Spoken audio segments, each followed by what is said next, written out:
வணக்கம்.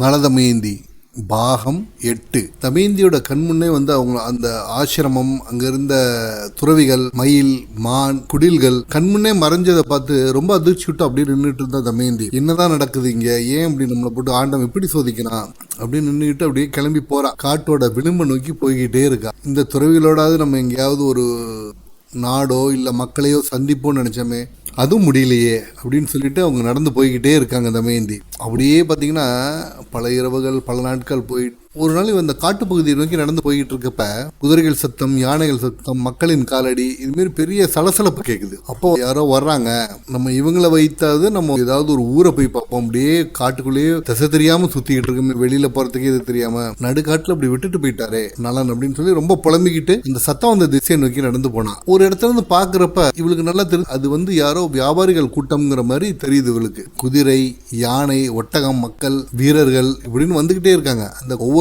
குதிரையிலையும், ஒவ்வொரு ஒட்டகத்திலையும், ஒவ்வொரு யானையிலையும் பொதிகள் நிறைய இருக்குது. நல்லா தெரியுது, ஏதோ மர்ச்சன்ட்ஸ், ஏதோ வியாபாரிகள் எங்கேயோ வியாபாரம் முடிச்சுட்டு வந்துட்டு இருக்காங்க. இல்ல வியாபாரத்துக்காண்டி போறாங்களான்னு தெரியல. ஆனா வியாபாரிகள் மட்டும் நல்லா தெரியுது. கிட்டத்தட்ட அது ஒரு பெரிய கூட்டமாவே வந்தாங்க. ஒரு 100-150 பேருக்கு நெருக்கி வந்துகிட்டு இருக்காங்க. ஒரு 50 யானை, ஒரு 100 குதிரை, 100 ஒட்டகம், இப்படியே இவங்க வந்துட்டு இருக்கிறத பார்த்துட்டு தமயந்தி அந்த முதல்ல வர தலைவனை போய் பார்த்து நிப்பாட்டுறாப்ல.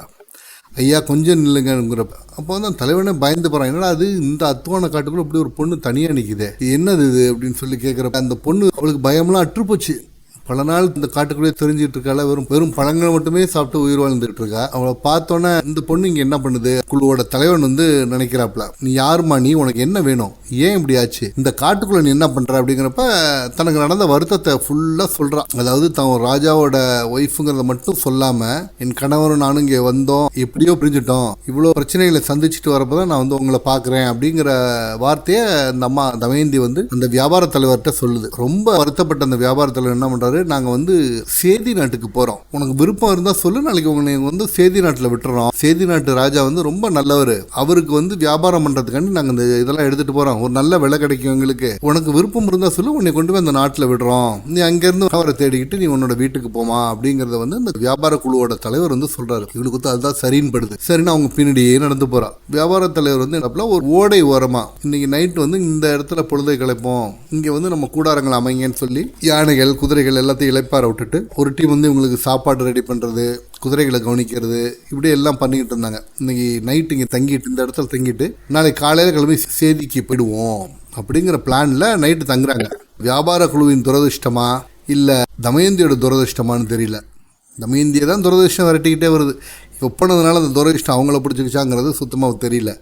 என்னாச்சு, அது காட்டு யானை வர்ற வழித்தடம், காட்டு யானைகள் ஆற்றுக்கு வர வழித்தடம். பாவம் தெரியாமல் அவங்க கூடாரத்தை போட்டாங்க. நைட்டு எல்லாம் தூங்குறப்ப காட்டு யானைகள் தண்ணி குடிக்க அந்த வழித்தடத்தில் வர்றப்ப புதுசாக ஆசாமிகள், குதிரைகள் இதெல்லாம் பார்த்தோன்னா அதுங்க மதம் கொண்டு ரொம்ப ரொம்ப வெறிசையில் அங்குள்ள குதிரைகளை தாக்குறது, ஒட்டகத்தை தாக்குறது, மனிதர்களை தாக்குறது சொல்லி ஒரு ரொம்ப ரொம்ப பிரச்சனை. பல பேர் இறந்துட்டாங்க, பல குதிரைகள் இறந்துருச்சு, பல யானைகள் மதம் கொண்டு அடிச்சதுல யானைகள் ஓடி போயிடுச்சு, காட்டுக்குள்ள பல இடங்களுக்கு ஓடி போயிடுச்சு. மீதி பார்த்தீங்கன்னா சொற்பமாக இருந்தாங்க. ஒரு 100 பேருக்குள்ளே தான் இருக்காங்க. 100 பேருக்குள்ள உள்ளவங்க மற்றதெல்லாம் பார்த்து இப்படி ஆயிடுச்சே, நம்மளோட வந்தவங்கலாம் இப்படி ஆயிட்டாங்களே, இப்படி இதாயிடுச்சேன்னு சொல்றப்ப ஒருத்தர் சொல்றான், எப்போ இந்த பொண்ணை கூட்டத்தில் கொண்டு வந்தீங்களோ அவ துர்சக்திங்கிறது நம்ம தேவதைகளுக்கு தெரிஞ்சிருச்சு, அதுங்களுக்கு இடம் கொடுத்ததுனால நம்மளை ஆண்டவன் இப்படி பழி வாங்கிட்டான் அப்படின்னு ஒருத்தர் சொல்லி அதே எல்லாருமே அக்செப்ட் பண்ண ஆரம்பிச்சு விரட்ட ஆரம்பிச்சிட்டாங்க. இவளை கொண்டு வந்ததுனாலதான் இவ்வளவு வருஷம் நம்ம வியாபாரம் பண்ணிட்டு இருக்கோம், இதுமாரி ஒரு துர்சம்பவம் கூட நடந்ததில்ல, இவன் ஏயோ பிசாசோ ஏதோ ஒண்ணுதான், இவளை முதல்ல அடிச்சு விரட்டுங்க, இவன் நம்ம கூட வரக்கூடாது அப்படின்னு சொல்லி விரட்டுறாங்க. தமயந்திக்கு ரொம்ப ரொம்ப துயரமாயிடுச்சு. நான் வந்ததுனால இப்படி ஆச்சா, இது என்னது, இது என்னோட நேரம் இப்படி இருக்கே, பாவம் இவங்க பாட்டே போயிட்டு இருந்த வியாபார குழு இவ்வளோ அழிவு சந்திச்சிருக்காங்களே, என்ன பண்றது ஏது பண்ணு ஒன்றும் புரியல.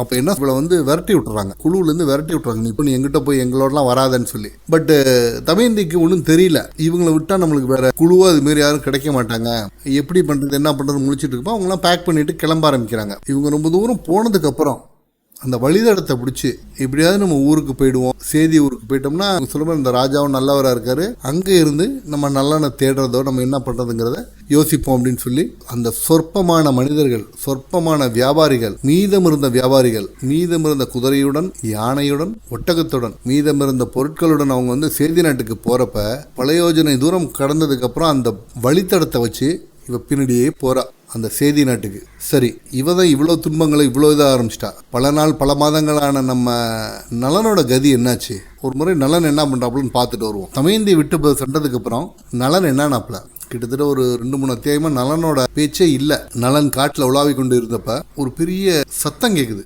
என்னை காப்பாற்றுங்க, என்னை காப்பாற்றுங்க, என்னை காப்பாற்றுங்கன்னு சொல்லி ஒரு பெரிய சத்தம் கேட்குது.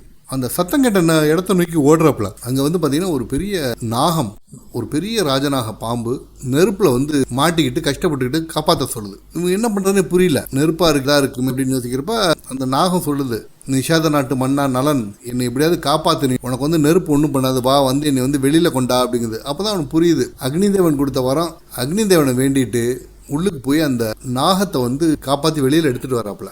நாகத்தை காப்பாற்றி வெளியில் எடுத்துகிட்டு வந்தோடனே அந்த நாகம் என்ன பண்ணுது, அவனோட கையில் கொத்திடுது.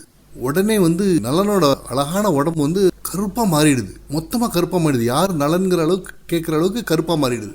அப்போ நலன் கேட்குறாப்புல, ஏன்பா உன்னை நான் அந்த நெருப்புலேருந்து காப்பாற்று, நீ எனக்கு கொடுக்குற அன்பளிப்பா இது அப்படின்னு கேட்குறப்ப அந்த பாம்பு பேச ஆரம்பிக்குது. நலன், இது உனக்கு இப்போ தெரியாது, ஒரு அன்பளிப்பு தான் உனக்கு, உன்னை யாரும் கண்டுபிடிக்க முடியாது, நீ இன்னும் நிறைய காலங்கள் காட்டிலையும் நாட்டிலையும் சுற்றுற இது உனக்கு இருக்குது. ஸோ உன்னை யாரும் கண்டுபிடிக்காத மாதிரி இருக்குதான் நான் உன்னை தீண்டுனேன். இது உனக்கு இப்போ கஷ்டமாக தெரியலாம், இதுதான் உனக்கு தப்பிக்கிறதுக்கு உண்டான பெரிய வழியாக இருக்கும் அப்படின்னு இந்த நாகம் சொல்லுது. அது சொல்கிறப்பே சொல்லுது, நலன், நிஷாத நாட்டு மன்னா நலா, நான் தான் கார்கோடன், நீ என்னை காப்பாற்றுறதுக்கு நான் உனக்கு ஏதாவது உபகரணம் பண்ணணும்னு தான் அந்த உன்னை தீண்டுனேன். நான் உன்னை தீண்டது உனக்கு இப்போ தெரியாது எவ்வளோ நல்லதுன்ட்டு. நான் தீண்டது தான் உன்னோட வாழ்க்கையில் ஒரு பெரிய திருப்பு முனை ஆகுது. நீ உன்னோட புது வாழ்க்கையை தொடங்க போகிற. உன்னோட உருவத்தையோ உன்னோட தோற்றத்தையோ பார்த்தாங்கன்னா யாரும் உனக்கு வேலை கூட தரமாட்டாங்க. நீ ஒரு பெரிய ராஜாங்கிறது உன்னோட தோற்றத்திலே தெரியும். அதனால தான் நான் உன்னை தீண்டுனேன் அப்படின்னு சொல்லிட்டு அந்த கார்கோட என்ன பண்ணுது, ஒரு கம்பளம், ஒரு போர்வை ஒன்று கொடுக்குது. இந்த போர்வை நீ கையில் வச்சுக்கோ. இந்த போர்வையை நீ என்னைக்கு சுய உடம்பு வரணும்னு விரும்புறியோ அன்னைக்கு இந்த போர்வையை போத்திட்டு திறந்து பாரு, நீ உன்னோட சுய ரூபத்தை அடைஞ்சிருவ. இந்த கருப்பெல்லாம் போய் உன்னோட தோற்றம் எப்படி இருக்குமோ அந்த தோற்றத்துக்கு வந்துடுவ அப்படின்னு சொல்லி இந்த போர்வையை கையிலே வச்சுக்கோ அப்படின்னு சொல்லிட்டு கார்கோடனை கொடுத்துட்டு கார்கோடன் போயிடுது. அப்போதான் நலனுக்கும் புரியுது, நம்ம இப்படியே பல நாள் பல மாதமாக அலைஞ்சிக்கிட்டு இருக்கோம், காட்டுக்குள்ளேயே சுற்றிட்டு இருக்கோம், பழங்களை தின்னுட்டு இருக்கோம் அப்படின்னு நினச்சி நடந்து வந்துட்டு இருக்கப்ப தன்னோட கண்ணு கெட்டின தூரத்தில் ஒரு ஊர் தெரியுது. அயோத்திக்கு பக்கத்தில் உள்ள ஒரு ஊர் அது. நீங்கள் நல்லா கவனிச்சிங்கன்னா தமயந்திக்கு எப்போ ஒரு ஊர் தெரியுதோ அப்போ தான் நலனுக்கும் ஒரு ஊர் தெரியும். தமயந்திக்கு சேதி நாடு தெரிஞ்ச மாதிரி நலனுக்கு இந்த அயோத்தி பக்கத்தில் ஒரு ஊர் தெரிஞ்சிருக்கு. சேதி நாட்டில் இருக்கும் தமயந்தியும் அயோத்திக்கு அருகில் இருக்கும் நலனும் இணைவார்களா? வரும் பதிவில் பார்ப்போம். நன்றி, வணக்கம்.